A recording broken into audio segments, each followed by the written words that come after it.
You desperately want to move forward on a project, but instead, you find yourself staring blankly, trapped in a loop of overthinking and self-criticism. We usually try to muscle our way out of this state using pure conscious thought. We list the logical reasons why we should just start working, or why we shouldn't be so stressed. But the logic bounces right off. This diagram illustrates the subconscious as a biological system, a massive, heavy network of habits and conditioned reactions running on autopilot. That tiny, fast-spinning gear, that's your conscious willpower trying to force a change. When your automatic emotional conditioning says this situation isn't safe, or this is too hard, it doesn't matter how well constructed your logical argument is. The willpower gear simply snaps under the pressure, and the heavy machinery keeps spinning right where it was. To actually change direction, you need aligned growth. This is a state of congruence, where your internal emotional reactions finally match your conscious goals, so you aren't fighting your own biology every step of the way. Getting there requires dropping the exhausting willpower battle. We have to look at structured, evidence-based self-regulation, which is exactly what a 6-week reprogramming sequence of self-directed hypnotherapy is designed to do. First, let's clear up what hypnosis actually is. Forget the swinging pocket watches and stage acts. It is never a loss of control, you are never unconscious, and it's definitely not magic. This data visualization tracks clinical self-hypnosis in the brain. It's a recognized state of heightened focus and deep physical relaxation. By smoothing out erratic mental static, the brain becomes receptive to new suggestions. The reprogramming arc starts with identification. You have to isolate one concrete, repeating problem. It needs to be highly specific, like a fear of speaking up in meetings or an automatic urge to people please. Next comes state regulation. This comes down to a harsh biological reality. You simply cannot rewire a panicked or highly stressed brain.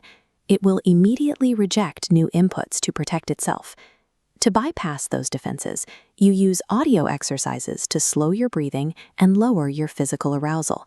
You might also use havening, a technique utilizing gentle physical touch that promotes a felt sense of safety and calm. This physical downregulation is the mandatory gateway.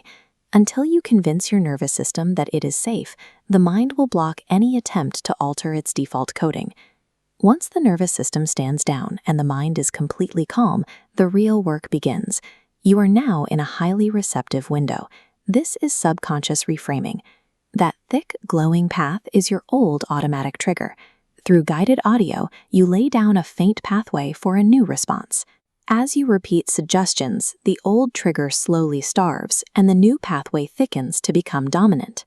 In practice, this means catching a default reaction like, "I always fail at this," and rehearsing a specific, believable replacement, such as, "I can tolerate discomfort while I figure this out." But the trance state alone isn't enough. You have to follow it with the integration phase, which relies heavily on immediate post-session journaling. Capturing your thoughts on paper the second you finish the audio session grabs that transient mental imagery. It pulls those floating suggestions out of the relaxed state and locks them into your permanent conscious awareness. This sequence is entirely practical. It is rehearsed mental conditioning, utilizing repetition to actively overwrite your brain's default emotional coding. The true value of this internal work shows up long after the 20-minute relaxation session is over.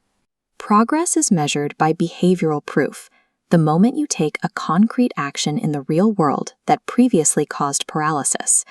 You see this when you finally hit send on an intimidating email without rewriting it 10 times, or when you manage to pause before reacting to a sharp comment, or when you catch a rumination loop and shut it down in seconds rather than hours. By dedicating time to this highly structured routine, you stop being a passive victim of your automatic reactions. You step into the role of an active architect, deliberately building the thoughts and emotions you want to experience. It's this disciplined blend of self-hypnosis and repeated mental rehearsal that bridges the gap between wanting to change and actually responding differently. If you are ready to stop fighting your own habits and start rewiring them, check out DIY, the 6-week Aligned Growth Hypnotherapy Program on thegreatdiscovery.com, and start training your mind to work with you.